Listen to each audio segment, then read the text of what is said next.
ॐ सहनाववतु सहनौ भुनक्तु सह वीर्यं करवावहै तेजस्विनावधीतमस्तु मा विद्विषावहै। ॐ शान्तिः शान्तिः शान्तिः। पठामि संस्कृतं नित्यं वदामि संस्कृतं सदा ध्यायामि संस्कृतं सम्यक् वन्दे संस्कृतमातरम्। वाक्यकारं वररुचिं भाष्यकारं पतञ्जलिं पाणिनिं सूत्रकारं च प्रणतोऽस्मि मुनित्रयम्।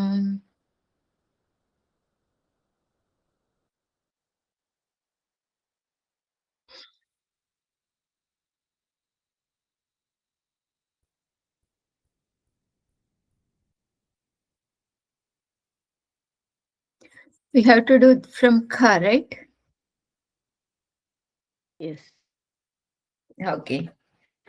Please, can you do? देवी की नाक, ओष्ठ, दांत और अधर उसे अच्छे लगता है। देव्याः नासिका, ओष्ठः, दन्तः च अधरः च रोचते। Yes. मह्यं रोचते, right? Rochite is enough. Okay. So Nasikaha, Oshtaha, they're all in Prathama?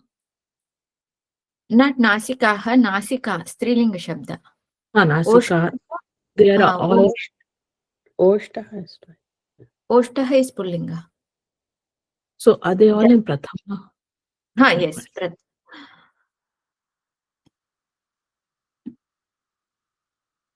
Yes, they are in Prathama. Devatas, nose, Devatas, Oshtha, Danta, Adhara. Yes, they are in Prathama. Next. हृदयस्य शुद्धैः बुद्धिः शुचिः भवति. Shuddhaihi. What is the Pratipadika? Shuddha. Shuddhi is the Pratipadika. Shuddhi is the Pratipadika. Shuddhi is the Pratipadika. Shuddhya is not given in this Shuddhi. text. Okay. Buddhi, Shuddhi, like that. Yeah, thank you, Pranay. Now, शुद्ध्याः अशुद्ध्या Shuddhya, Tritiya. तृतीया बुद्धि हृदय बुद्धि द्वारा बुद्धि शुद्धमవుతుంది द्वारा तृतीया, right? So I had taken Shashti actually, but that so it should be शुद्धिसे is there. that's why. शुद्ध्याः with thought. I thought. So it should be Hridaya then. What did you say earlier? Shashti. Shuddhaihi, how Shashti it becomes? For Shuddha Pratipadikam, but Shuddhi it will be Shuddhyaha Shashti. Okay.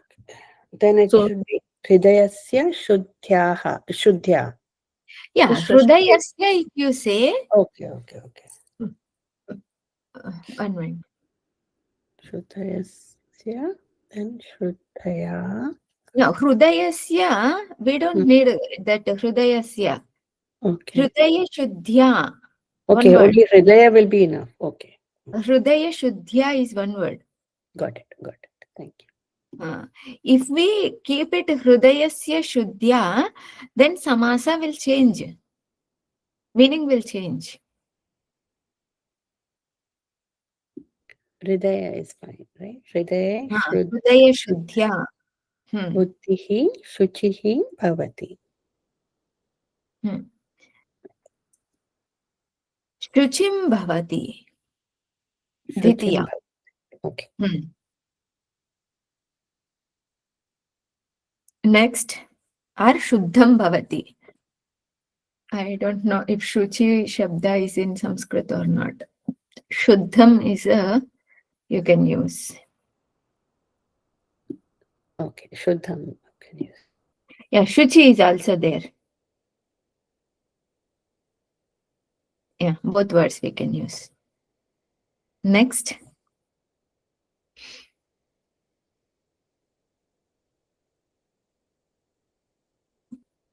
Next Vakya. हाथ दान से जीभ सत्य भाषण से शोभित भाषण से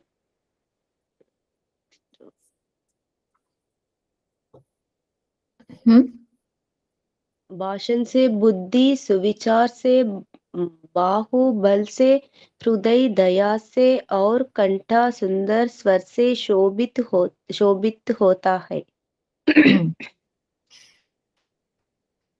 करेण दानात् जिह्वा Wait. Danat. Why Danat? दानेन Karena. It's not Karena. Karaha Danena.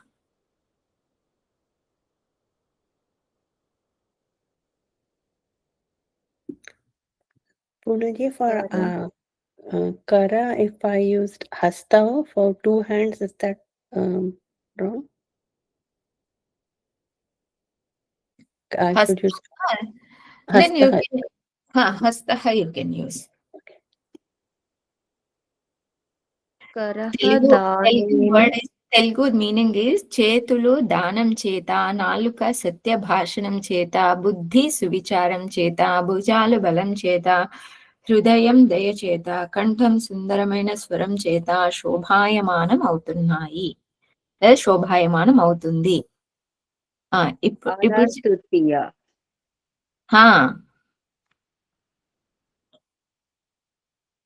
सुविचारेण start करः दानेन जिह्वा सत्यभाषणेन बुद्धिः सुविचारेण बाहुबलेन हृदयं बाहुः बलेन बाहुः बलेन हृदयं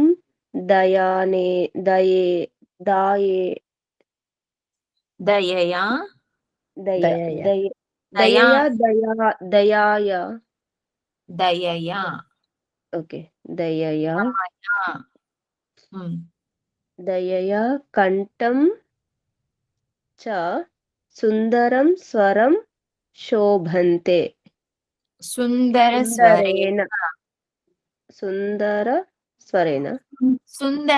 word is just napumsakalinga ekavachanam, it is avyayam.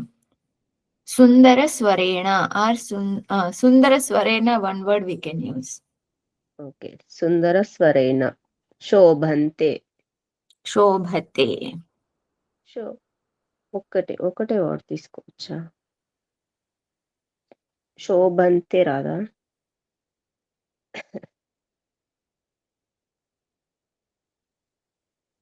Shobhante, we can use Shobhante, hall. Okay. For Sundaram Swarena, can we use Suswarena? Suswarena also we can use. Okay. Next. उन्नत कंधा, उन्नत वक्षस्थल, उन्नत ललाटा और पुष्टबाहु शोभित होते हैं। उन्नतम स्कंदः, उन्नतम वक्षस्थलम, उन्नतम ललाटम. Skandaha means what? स्कंदा भुजम, शोल्डर. In Sanskrit? स्कंदम స్కందః హిందీ కంద అనేదాన్ని స్కందః అని ఇచ్చారమ్మా పదకోశంలో. Yes. How it should be Skanda? Continue. ఉన్నతం స్కందః, ఉన్నతం వక్షస్థలం, ఉన్నతం లలాటం. पुष्टौ बाहू च शोभते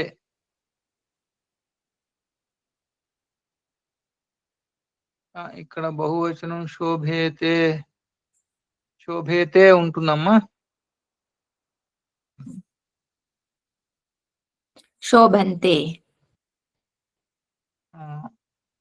మొత్తానికి కలిపి శోభంతే సరే అమ్మా బహువచనం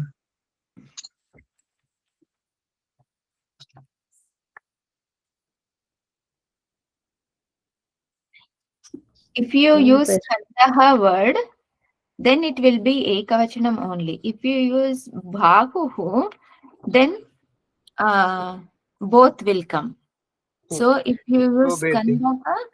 skandaha, then skandhau it should be. If it is bahuhu, then bahuhu alone is enough. Okay, so it should be skandhau. So then unnatau it should be, right? Because skandhau. Or it should be unnatam. We can make samasta pada unnata skandhau. Okay. Utkrishta. Actually, good word is utkrishta. Utkrishta. हाँ उत्कृष्ट बाहुः उत्कृष्ट वक्षस्थलम् उत्कृष्ट ललाटं पुष्ट बाहुः शोभन्ते. Next. కృష్టం సరే అమ్మా देवदत्त की नाभि नाखून उदर और सिर सुंदर है. देवदत्तस्य नाभिं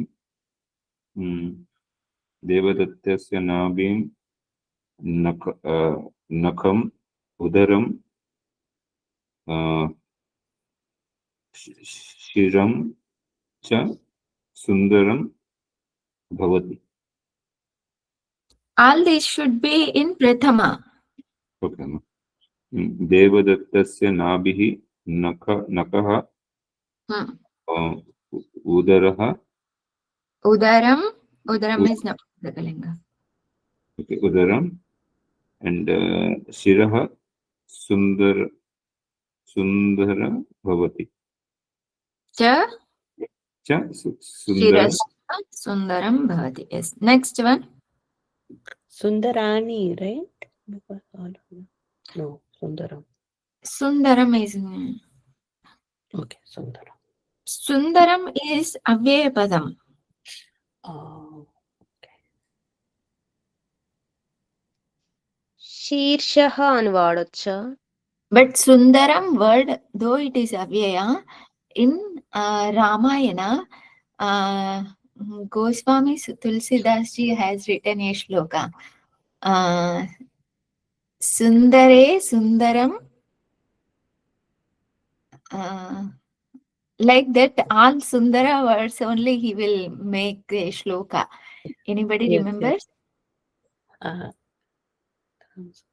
He will praise the Bhagwan Ramachandra ji and Lakshman ji and Sita ji, everyone, I think, in that shloka. Yes. And Ramayana also, I think. Yes. Exactly. Sundare Sundaram. So now we can use just Sundaram avyaya. సుందరే సుందరి సీత సుందరే సుందరం వనం సుందరే సుందరః రామ సుందరే సుందరః కపిః అలా ఉంటున్నమ్మా. సుందరే కిన్న సుందరం అని last లో ending. Yes, 4 padas ka. That's all. Yes, shirsham also we can use. Okay. శీర్షం శీర్షః. Shirsham is napumsakalinga. Okay, thank you. Next. पिता को नमस्कार. पित्रे नमस्कारः. नमस्कारम और नमस्कारः. Namaha is enough. Namaha is enough. Okay. Yeah. Is namaskara a Sanskrit word? नमस्कारः, we can use नमस्कारः or नमस्करोति. Right. Thank you. నమతి యూజ్ చేయొచ్చా?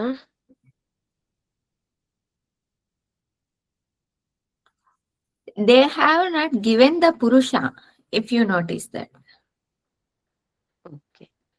So when they don't give the Purusha, then we don't know whether it is aham namami or saha namati or tvam namasi. We can use just simply pitre namaha or namaskaraha. Okay. Next. बालक को स्वस्ति, बालकाय स्वस्ति. Yes. Next.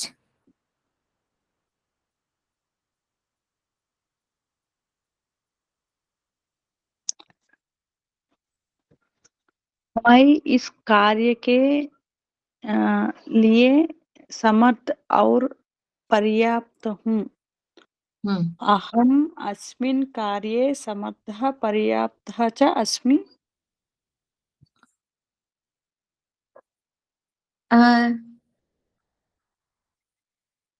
Telugu వాక్యం, నేను ఈ పని చేయడానికి సమర్థుణ్ణి. Now you try.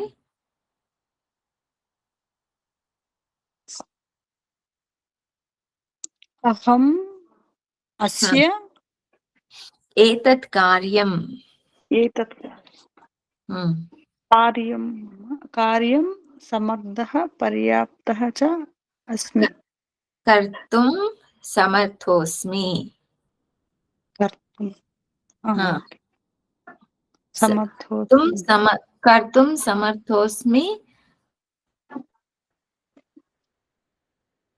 पर्याप्त, there is a धातु. परि उपसर्ग पूर्वक आप्लृ धातु. I use alam Purna ji. Alam is enough. Yeah. Paryapta. Paryaptahu is kriya pada, not avyaya. Okay.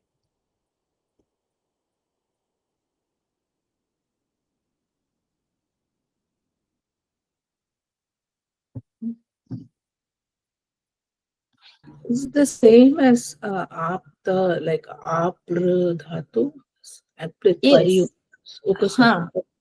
Yes. Yes. What is the lang lakara form? Is it lang lakara or lat lakara?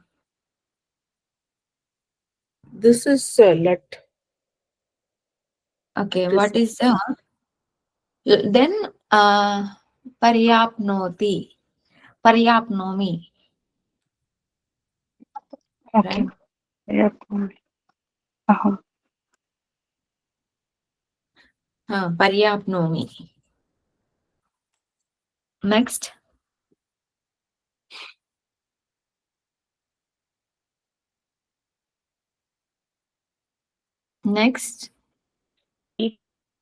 भूषण अच्छा लगता है.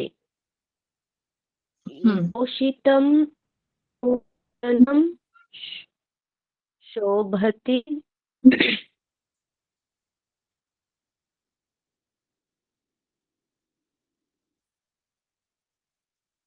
Which one is it? What is the number in this? 17. Can you repeat the vakya again?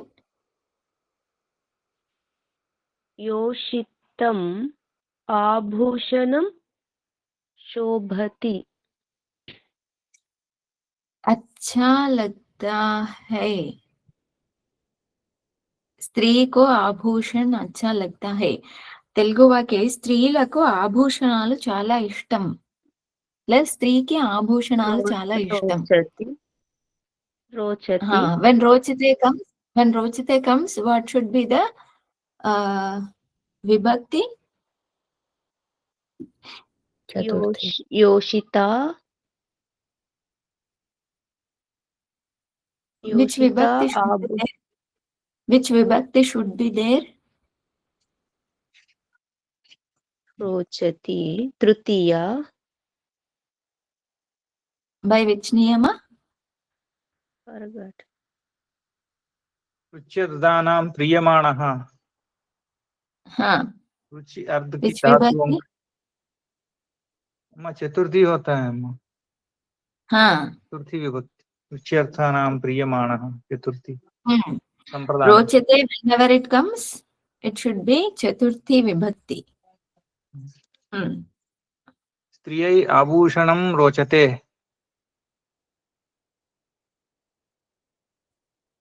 Hmm. Can it be read? Abhushanani, right? Money. Oh, maybe Abhushan हाँ, only. हाँ, ekavachanam is. Yes, yes. Next, uh, not striyai. Yoshitaya.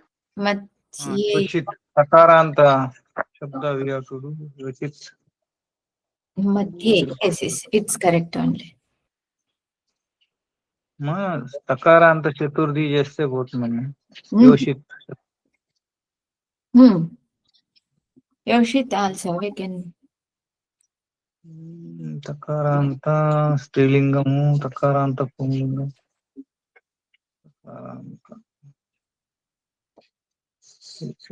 Yoshit plus ne. What will come there? Chaturthi vibhakti, suprati is what? Ne. Yoshit plus ne. योषिते हाँ. योषिते योषिते आभूषणं रोचते Next. आभूषणं रोचते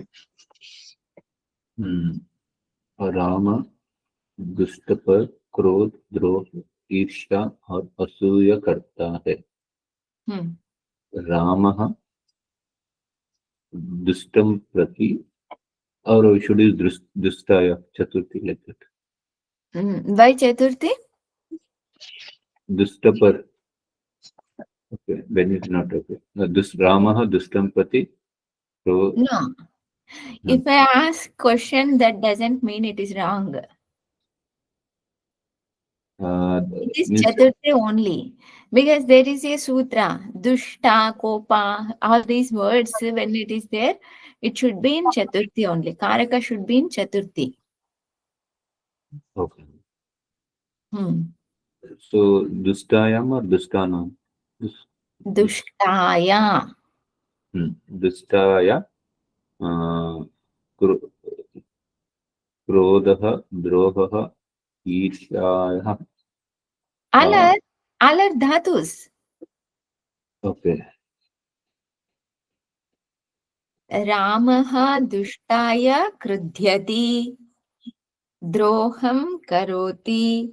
Irshya asuya bhavati. ईर्ष्या असूया च करोति Not karoti, bhavati. भवति Means asuya is there. Irsha asuya is there, not doing. If it is doing, then karoti will come. If it is there, then bhavati. क्रोध द्रोह करोति ईर्ष्या असूया भवति Krodha, no, krudhyati. Krodha not karoti. Droham karoti. द्रोहं करोति okay We have to see the kriya pada there. If it is doing, then we can use karoti. For anger, is there any kriya in anger? కుప్యతి ఇచ్చడమ్మా నియమంలో కుప్యతి ఇచ్చడమ్మా Kupyati, krudhyati. Can we say drushyati? అసూయతి Sorry. Drukhyati also. Yes. Drushyati, irshyati, asuyati. Yes, we can use that way also. 69 నియమాలు ఉందమ్మా Okay. కృతదిహేర్షాణం కృతదుహేర్ష అసూయార్థానాం యం ప్రతి కోపః Next.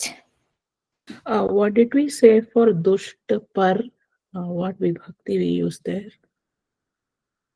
Yeah, we can use direct dhatu, drukhyati, or we can say droham karoti. So is it dvitiya for dushta or అమ్మా సప్తమి కదమ్మా. Saptami? దుష్టుని యందు దుష్టే. Wait. Dushtaya is in Chaturthi. Dushtaya, Chaturthi. That's what we. Okay, thank you. Yeah, I missed that. Next. And the last one, Asuya, Irshyam, Asuyati. If we use Irsha, then Bhavati will come. Okay, Irshya Bhavati, Asuya Bhavati. Or Irshyati, Asuyati. Direct Kriya Pada. Okay, thank you. Okay, Next. I'll do the next one. Sukha और शांति के लिए स्त्री को प्रसन्न रखो. सुखम शांत्यर्थम योषितं प्रसादय. Yoshitam Prasadaya is okay. But which vibhakti should be there? So I used artham instead of chaturthi. But it is not. Sukham is? Oh, sukhartham and shantyartham cha. Okay. Yes. So, shantyartham cha yoshitam prasadaya. Yes. Next. We can use Chaturthi also, Purnaji. Sukhaya Shanti. No. Sukhaya Chaturthi only she used, no? Sukhartham she used. Okay. Sukhaya Shantyai. Shanti. It means Chaturthi. Yes. Next. वह पिता से डरता है. डरा या डरेगा. वह सह पिता से पितुः बिभेति बिभेतु past tense अभिभेत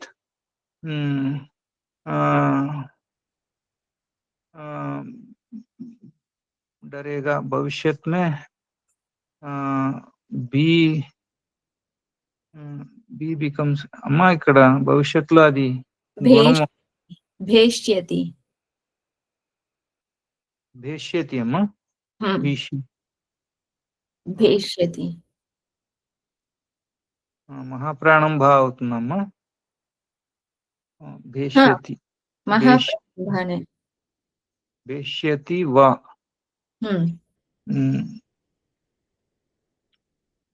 Next.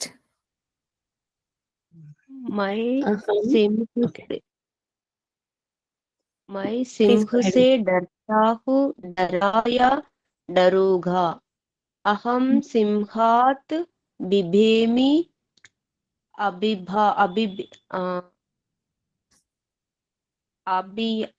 अभिभयात भेष्यामि.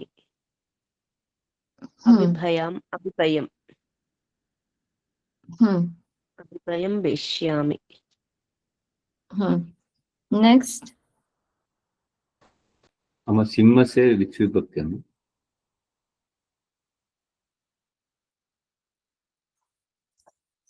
Panchami. Panchami. Is it not Panchami? It is Panchami. Due to Simha, na?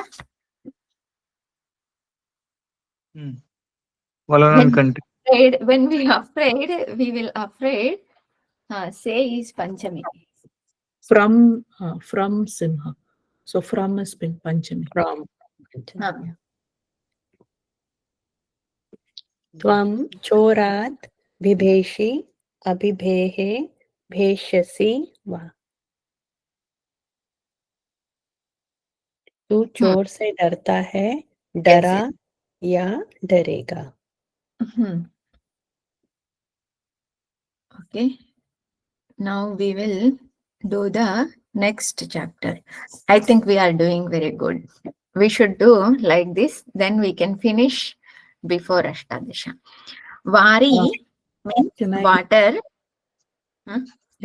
Can I say something with respect to the paryaptam? There were two april dhatus, and one of them is lambhane and the other one is swadigana vyaptau. So you said paryapnomi, which is correct for vyaptau. For lambhane, it would be apayami. So I just wanted to mention that. Which one are we supposed to use in paryaptam here?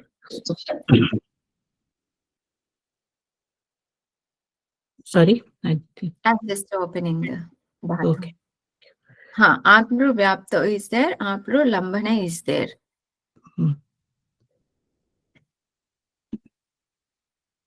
And the nomi is for one and paryapayami is for the other.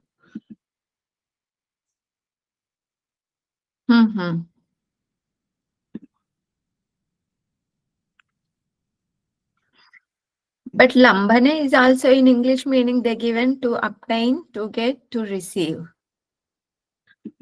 All meanings are almost same.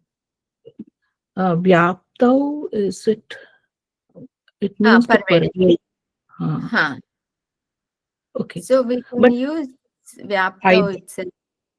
Okay. What do you say? No, I mean, I see what you're saying, that both can be used for obtain or in this enough, obtained enough. Okay, thank you. Okay, we'll do the next chapter. Is there any doubt for others? Okay, Vari means water, Hastaha hand, Angushtaha forefinger, Keshaha hair, Malam impure, Mutram, we know, Mutram is Mutram. Next, Raktam blood, Mamsam meat, Ananam face, Prushtham back, Shikha braid, Jangha thigh, Angulhi finger, Katihi west. These are the nouns. Now dhatus. Upasarga purvak da dhatu means to take, that we know. Pra upasarga purvak da dhatu.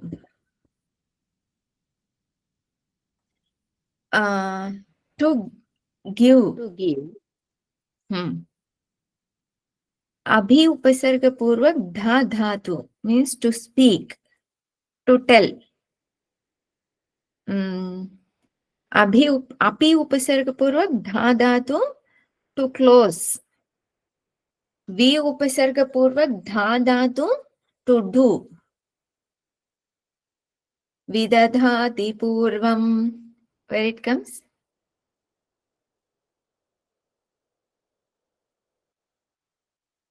The sum of the Shanti mantra it is. Vidadhati purvam.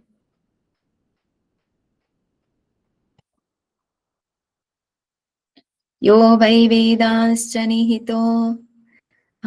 In Kailash they chant this mantra. This is Shvetashvatra Upanishad. Vidadhati purvam. Based on tune where it comes, that we can recollect.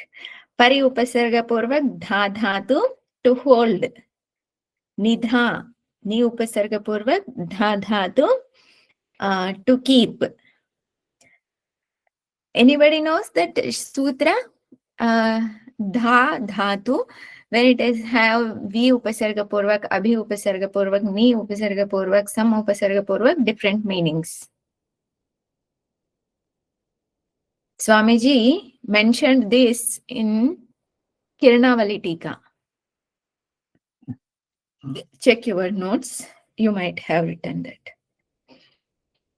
Shraddha. Shraddha is Strilinga Shabda. Faith, surabhihi, fragrance, pullinga shabda. Shuchihi, pullinga shabda. Manoharin, also nakaranta pullinga shabda. Shuchi means pure. Manoharin means beautiful. I don't know exact word. Can I say beautiful or any other meaning would be good? Enchanting. Enchanting. You Even lose better. your mind over it, so that is.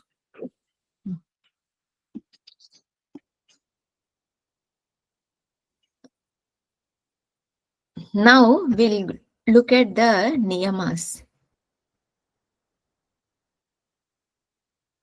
In this chapter, they are introducing 3 pratyas. Yat pratyaya, ach pratyaya, ap pratyaya. But in this chapter, examples are given only yat pratyaya. Ach pratyaya and ap pratyaya examples they have not given in vakyas. Only yat pratyaya is given. Also, I could not find appropriate explanation for ach pratyaya and ap pratyaya. So we'll see the sutras, but accurate meaning is not there so far with me.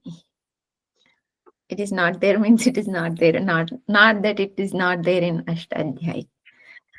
So first sutra is acho yat. Yat pratyaya. All these 3 pratyas will be used in the sense of like I want this, I should do this, in that kind of sense. It is similar to Artha for Chaturthi. Chaturthi also, and Vidhiling.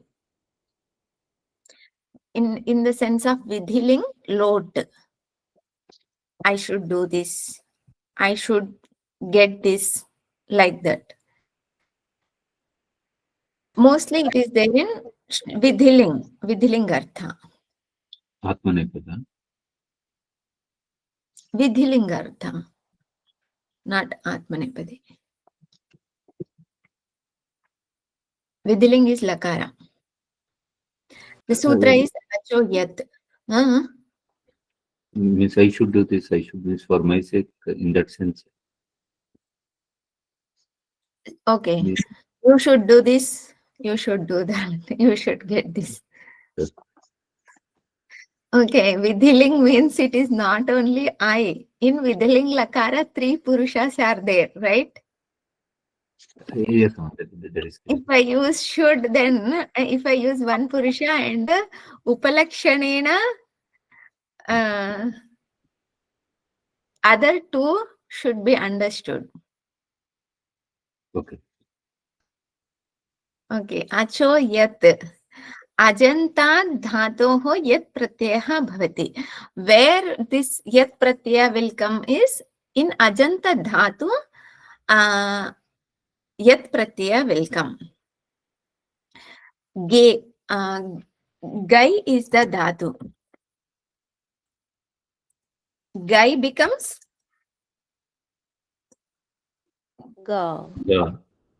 by which sutra? Adecha Upadeshe Shiti. Adesha Upadesha Ashiti. Ga plus yat. Now, in this yat pratyaya, what will remain?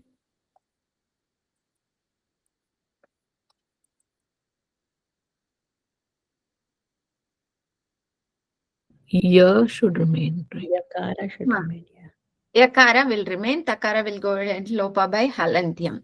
Gaya. So the word is Gaya. Gaya looks like Akaranta Pullinga or Strilinga or Napumsakalinga. I think Pullinga. So we can use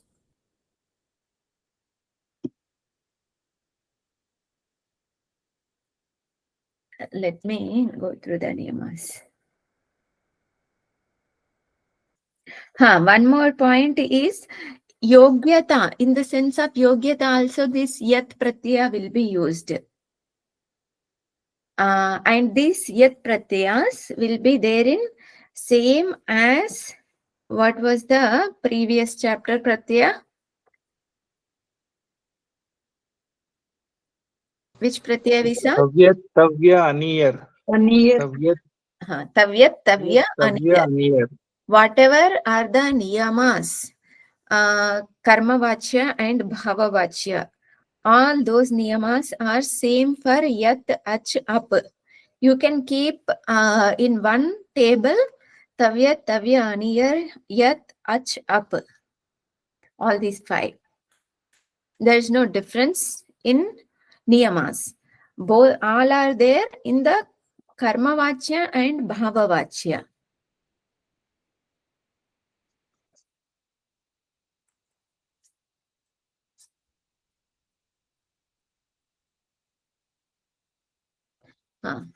Deya is the pratipadika. Sorry, Gaya is the pratipadika. Not Strilinga, not Pullinga, not Napumsakalinga. Gaya is pratipadika. After adding the pratyaya, we will get the pratipadika. Now, with this pratipadika, we can use the supratyas for Pullinga. Pullinga will be like what? Pullinga will be Ramavat, amma. Strilinga? Ramavat. Ramavat. Napumsakalinga? Gruhavat. Gruhavat.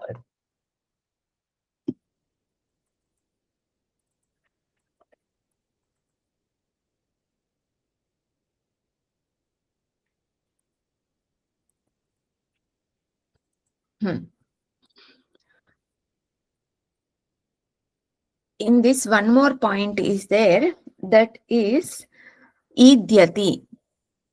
Yati pare ata id syat gunaha. When it is followed by yat pratyaya, akara will be replaced by ikara. Akara will be replaced by Ikara. How?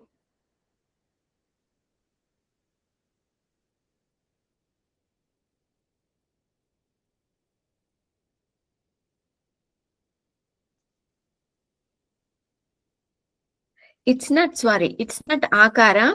Ata is akara, not akara. Akara. Then it So will the be atram. is అప్పుడు అక్కడ అత్ రావాలి కదమ్మా వృత్తిలో అత్ ఆత్ అంటే దీర్ఘ ఆకారం వస్తుంది అత్ అంటే హ్రస్వాకారం. Yes.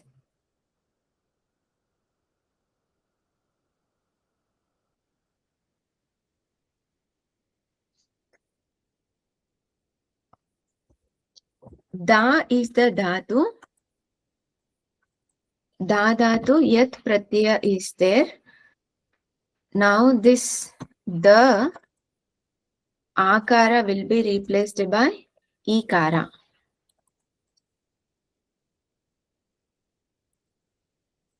It ekara.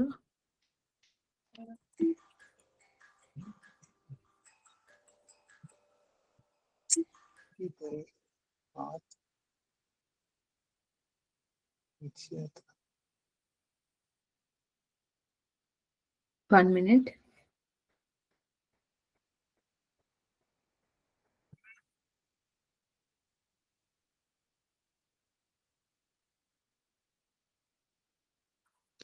The ikara will come here according to this sutra. Then ikara will become Ekara. guna. It gets guna. E gets A. Adanta anga will get guna by sarvadhatuka ardhadhatuka yoho. Deya. Deya, takara will get lopa. So Deya is the pratipadika. Now we can add Strilinga, Pullinga and Napumsakalinga. Deyaha, Deya, Deyam. It goes like that. So next sutras we will finish tomorrow. And we can finish the Vakyas also tomorrow. So you can look at the Vakyas so that it will be easy to finish quickly. Om Purnamadaha Purnamidam Purnat Purnamudachyate Purnasya Purnamadaya Purnameva Vashishyate. Om Shanti Shanti Shanti Harihi Om Shri Gurubhyo Namaha Harihi Om.